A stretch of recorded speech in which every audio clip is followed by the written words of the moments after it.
Greetings everybody, Redbeard here for the first ever edition of Rasslin with Redbeard and the Midweek Update. This is a new program we're going to be bringing out to hopefully keep some fresh content moving in on the channel. We've gotten into a bit of a habit of going to about one show a month, which is allowing us to get a good fresh episode of the Bane show out there on the channel, as well as some matches and whatnot. But we wanted to be able to bring more content and a little bit more quickly to the viewers out there, because of the fact that once a month kind of makes it feel almost like the channel's going stale. So we wanted to make sure that we were able to give you guys a sense of what's going on up here and also out in the world in terms of what's happening with professional wrestling, both in a national sense and also a regional sense. We plan on talking about the goings on of what's happening with the bigger companies, but also what's happening here regionally as well.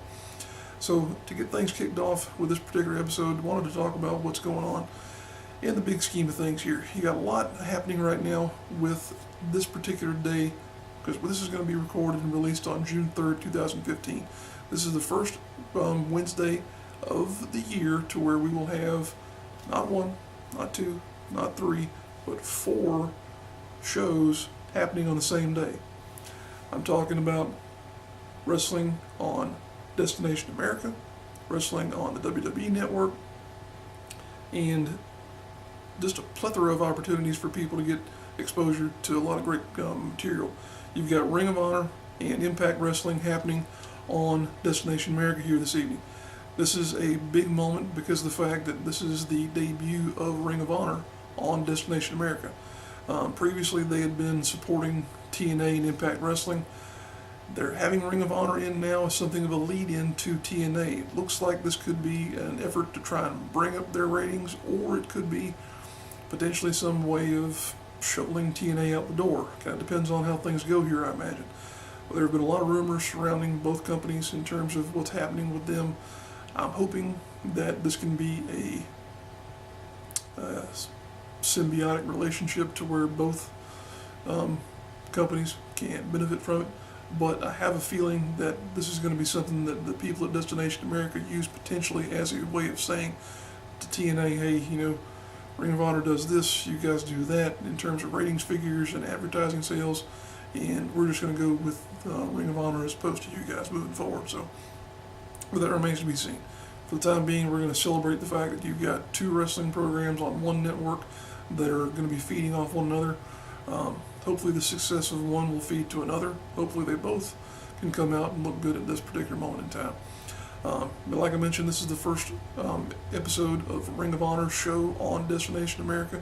I believe, if I remember correctly from having read online, what they're going to be doing is taking the show that they have been putting together for the Sinclair Broadcasting Networks. They're going to be repackaging that and molding it to where it'll fit into the Destination America programming.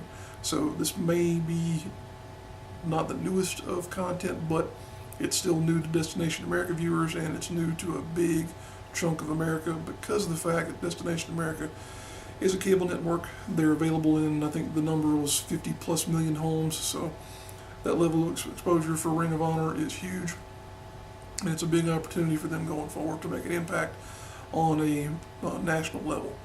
So you've got those 2 shows going on Destination America. You've got Lucha Underground, which is a personal favorite show of mine. I've spoke gushingly about Lucha Underground for a long time here, and it will continue to be probably what I focus on, even though you've got Ring of Honor coming in at 8 o'clock.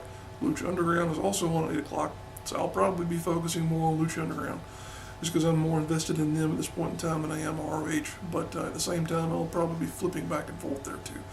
So Lucha Underground continues on the El-Rey Network. There was a bit of a rumor that they've been picked up for a 2nd season. That hasn't been confirmed yet, but hoping that they will, because it's a great show, very entertaining. I know some people don't get into the more hokey, campy aspects of it, but in my opinion, it's a great program. So that's on the El-Rey Network. El-Rey is not as available as Destination America, but it is out there. Check your provider, check your listings there, and see if you can find it. It's definitely worth your time, in my opinion. And then you've also got WWE NXT continuing their broadcast on the WWE Network. WWE Network has been free to new subscribers for a couple of months here now, and looks like it's going to continue through the month of June to be free for new subscribers. if you've not subscribed yet, if you've not taken advantage of that opportunity, you really should. Tremendous amount of material out there. You get access to the pay-per-views, you get access to NXT, all kinds of stuff is going to be at your fingertips once you've got that WWE Network subscription. So there's no bad comments I have to make about my experience with it. I've had nothing but clear sailing in terms of the signal. People talk about it being a streaming service and how it can have hiccups here and there, but to be honest with you, I've not had any so far. And I typically watch the pay-per-views and whatnot on my big screen we have in our living room through a Sony Blu-ray player that's web-enabled. So, but you got access to that network through a whole bunch of different devices. So, definitely would encourage you to check that out, if for no other reason than to watch NXT and the pay-per-views, because we just here recently, actually in the past couple days, had the WWE Elimination Chamber pay-per-view. I watched that one. Was very impressed. The whole thing came off pretty well in my opinion. There were a few moments in the Intercontinental title match that weren't quite as smooth, I don't think, is what they were really expecting. But anytime you involve a gimmick that's got as many moving pieces as the Elimination Chamber, that's bound to happen. But the big thing coming out of the Elimination Chamber was the match with John Cena and Kevin Owens, which was, it turned into a spot fest towards the end, but it was a phenomenal match, I thought. You had a great presentation going on between those two men. There was nothing in my mind that went out of place with it. Told a great story of them pulling out whatever they could from their bag of tricks to try and beat one another. And Kevin Owens eventually did come out on top. Was a little bit surprised, just a little bit, that he did win, based on the fact that, you know, Cena is Cena. People look back on the feuds he's had with Bray Wyatt and others, and the fact that Wyatt in particular, he had to go back to the drawing board and more or less reconfigure himself after they had their match at WrestleMania a couple of years ago.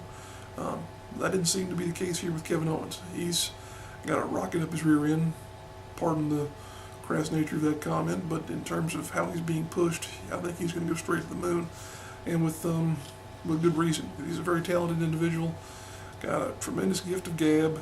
He doesn't necessarily look like a traditional superstar, but neither does Bray Wyatt. That's not a bad thing, though. Guys don't have to be, you know, the bodybuilder type to be a successful professional wrestler.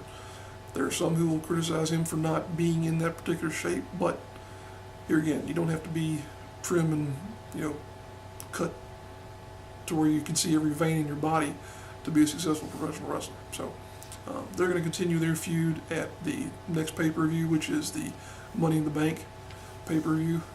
I don't know off the top of my head if the match they're going to have there is going to be for a title. I believe it could possibly be for the United States Championship, but don't quote me on that right now. To speak briefly on John Cena, I will mention that there was a moment during the show this past Monday, the June 1st edition of Raw, where he, after the show was over, brought in a young fan to the ring that had been holding up a sign saying that they were beating cancer. I want to go ahead and put this out there that I think we're to a point where we can't justifiably chant things like Cena sucks and whatnot anymore. And look at the good things this guy does. Clearly he takes advantage of every opportunity he has to do good things with the spotlight that he has. Between going to see Make-A-Wish kids, taking that kid there in the ring, you know, he probably inspired that little boy more than any other thing possibly could have. It's great to see him do that. There's just no ifs, ands, or buts about it. So, his wrestling ability, you can say whatever you want to about that, but in terms of John Cena, the human being, hats off to him. He's just a phenomenal individual, and I can't say anything bad about him, period. So, but other stuff is going on. We've got a pretty well full docket of local events that are going on this weekend. By my estimation, there are 8 happening in this part of the world between the Carolinas and close proximity of Georgia. We don't cover all of Georgia's because of the fact that Georgia's a pretty big state, and there's a lot going on over there. You got a lot of different promotions that work in that part of the world. But I'm going to take you through now and show you off some of the posters for events that we're aware of that are going to be coming up this weekend. So enjoy, and we'll be back to wrap this up in a few moments.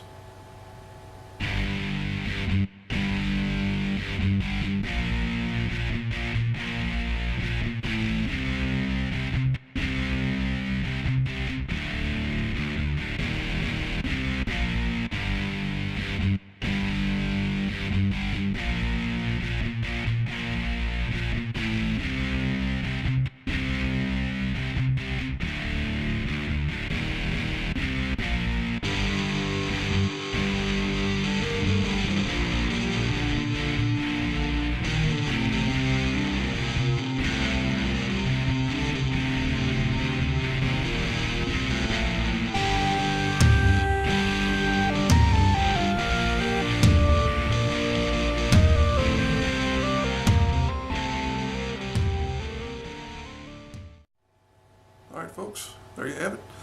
A wrap up of what's happening in this part of the world as far as local shows are concerned. Appreciate you tuning into this particular program. Like I mentioned at the top of the show, this is the first edition of what will hopefully become a weekly installment package here with the channel on YouTube.